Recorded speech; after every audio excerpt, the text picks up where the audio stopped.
Welcome back, boys and girls. We're going to read chapter 3 today of Charlotte's Web, and I'd like you to use one of your reading strategies while you're listening. I'd like you to use visualization. This is one of my favorite chapters for visualization. It starts by using all of your senses. You can close your eyes and think about what picture the words paint in your head, or you can sketch in your reader's response. Any way you want to do it. Chapter 3, Escape. The barn was very large. It was very old. It smelled of hay and it smelled of manure. It smelled of the perspiration of tired horses and the wonderful sweet breath of patient cows.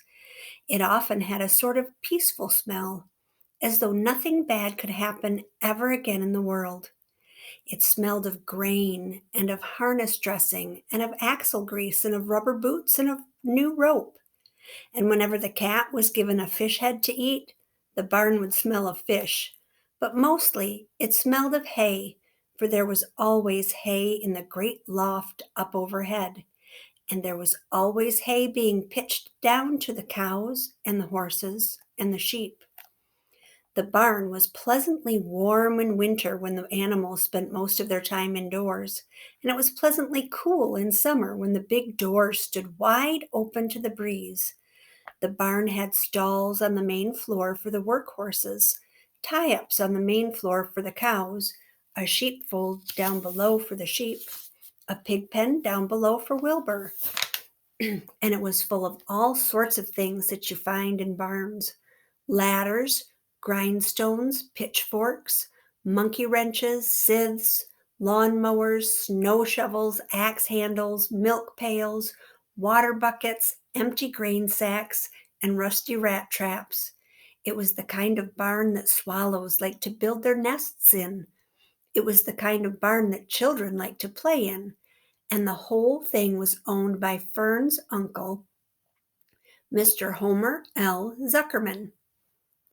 Wilbur's new home was in the lower part of the barn, directly underneath the cows. Mr. Zuckerman knew that a manure pile is a good place to keep a young pig. Pigs need warmth, and it was warm and comfortable down there in the barn cellar on the south side. Fern came almost every day to visit him. She found an old milking stool that had been discarded, and she placed the stool in the sheepfold next to Wilbur's pen. Here she sat quietly during the long afternoons, thinking and listening and watching Wilbur. The sheep soon got to know her and trust her. So did the geese who lived with the sheep. All the animals trusted her, and she was so quiet and friendly. Mr. Zuckerman did not allow her to take Wilbur out, and he did not allow her to get into the pig pen.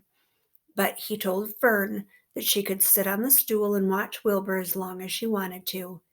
It made her happy just to be near the pig, and it made Wilbur happy to know that she was sitting there right outside his pen. But he never had any fun. No walks, no rides, no swims. One afternoon in June, when Wilbur was almost 2 months old, he wandered out into the small yard outside the barn. Fern had not arrived for her usual visit. Wilbur stood in the sun feeling lonely and bored. There's never anything to do around here, he thought. He walked slowly to his food trough and sniffed to see if anything had been overlooked at lunch. He found a small strip of potato skin and ate it. His back itched, so he leaned against the fence and rubbed against the boards. When he tired of this, he walked indoors, climbed to the top of the manure pile, and sat down. He didn't feel like going to sleep. He didn't feel like digging.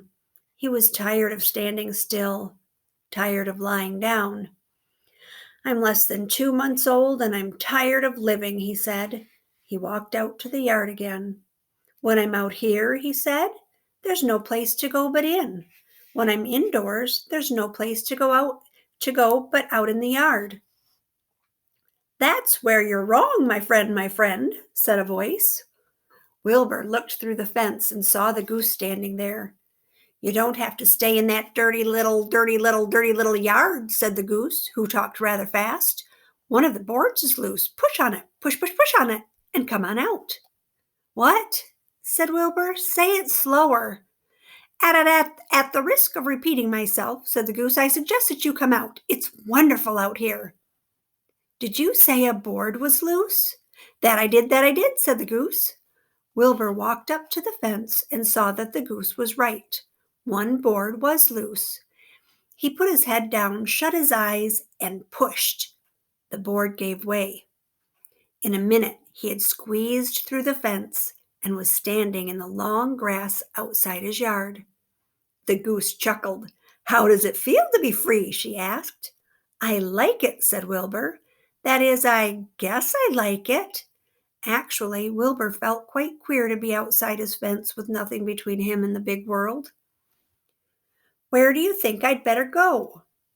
Anywhere you like," said the goose. "Go down through the orchard, root up the sod. Go down through the garden, dig up the radishes. Root up everything. Eat grass. Look for corn.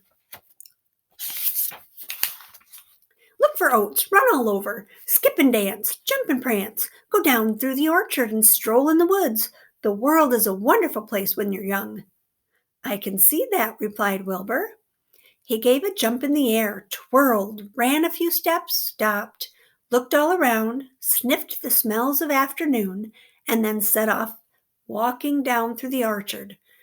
Pausing in the shade of an apple tree, he put his strong snout into the ground and began pushing, digging, and rooting. He felt very happy. He had plowed up quite a piece of ground before anyone noticed him. Mrs. Zuckerman was the first to see him. She saw him from the kitchen window, and she immediately shouted for the men.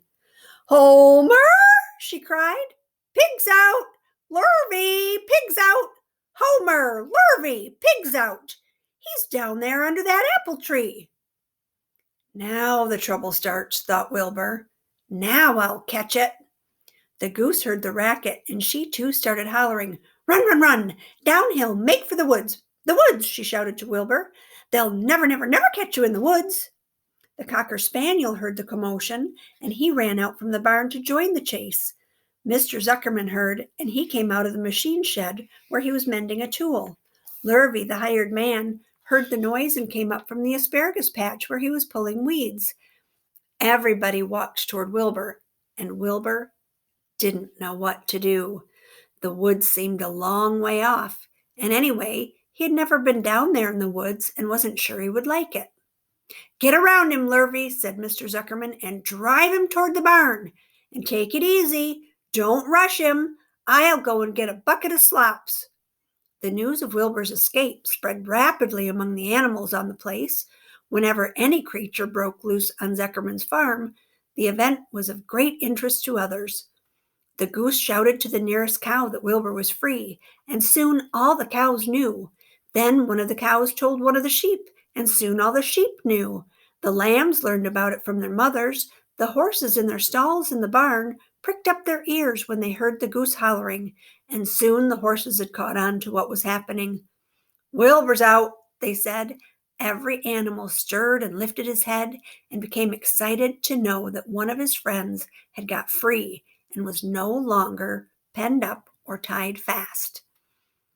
Wilbur didn't know what to do or which way to run. It seemed as though everybody was after him. "If this is what it's like to be free," he thought, "I believe I'd rather be penned up in my own yard." The cocker spaniel was sneaking up on him from one side. Lurvy, the hired man, was sneaking up from the other side. Mrs. Zuckerman stood ready to head him off if he started for the garden, and now Mr. Zuckerman was coming down toward him carrying a pail.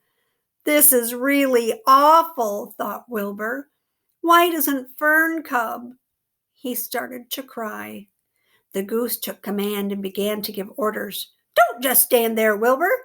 Dodge about, cried the goose. "Skip around, run toward me, slip in and out, in and out, in and out. Make for the woods, twist and turn." The cocker spaniel sprang for Wilbur's hind leg. Wilbur jumped and ran. Lurvy reached out and grabbed. Mrs. Zuckerman screamed at Lurvy. The goose cheered for Wilbur. Wilbur dodged between Lurvy's legs. Lurvy missed. Wilbur missed Wilbur and grabbed the spaniel instead. Nicely done, cried the goose. Try it again. Run downhill, suggested the cows. Run toward me, yelled the gander. Run uphill, cried the sheep. Turn and twist, honked the goose. Jump and dance, said the rooster. I hope you're imagining all of this action. Look out for Lurvy, called the cows. Look out for Zuckerman, yelled the gander. Watch out for the dog, cried the sheep. Listen to me, screamed the goose. Poor Wilbur was dazed and frightened by all this hullabaloo. He didn't like being the center of all this fuss. He tried to follow the instructions his friends were giving him, but he couldn't run downhill and uphill at the same time, and he couldn't turn and twist when he was jumping and dancing, and he was crying so hard he could barely see anything that was happening. After all, Wilbur was a very young pig, not much more than a baby, really. He wished Fern were there to take him in her arms and comfort him. When he looked up and saw Mr. Zuckerman standing quite close to him, holding a pail of warm slops, he felt relieved. He lifted his nose and sniffed. The smell was delicious. Warm milk, potato skins, wheat middlings, Kellogg's cornflakes, and a popover left over from Zuckerman's breakfast. Come, pig, said Mr. Zuckerman, tapping the pail. Come, pig. Wilbur took a step toward the pail. No, said the goose. It's the old pail trick, Wilbur. Don't fall for it. He's trying to lure you back into captivity. He's appealing to your stomach. Wilbur didn't care.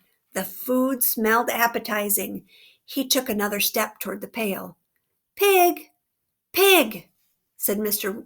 Zuckerman in a kind voice, and began walking slowly toward the barnyard, looking about him innocently as if he didn't know that a little white pig was following along behind him. You'll be sorry, called the goose. Wilbur didn't care. He kept walking toward the pail of slops. You'll miss your freedom, honked the goose. An hour of freedom is worth a barrel of slops. Wilbur didn't care. When Mr. Zuckerman reached the pig pen, he climbed over the fence and poured the slops into the trough. Then he pulled the loose board away from the fence so that there was a wide hole for Wilbur to walk through. Reconsider, cried the goose. Wilbur paid no attention. He stepped through the fence into his yard. He walked to the trough and took a long drink of slops, sucking in the milk hungrily and chewing the popover. It was good to be home again. When Wilbur ate, Lurvy fetched a hammer and some 8-penny nails and nailed the board in place. Then he and Mr. Zuckerman leaned lazily on the fence, and Mr. Zuckerman scratched Wilbur's back with a stick. He's quite a pig, said Lurvy. Yes, he'll make a good pig, said Mr. Zuckerman. Wilbur heard the words of praise. He felt the warm milk inside his stomach. He felt the pleasant rubbing of the stick along his itchy back. He felt peaceful and happy and sleepy. This had been a tiring afternoon. It was still only about 4 o'clock, but Wilbur was ready for bed. I'm really too young to go out into the world alone, he thought, as he lay down.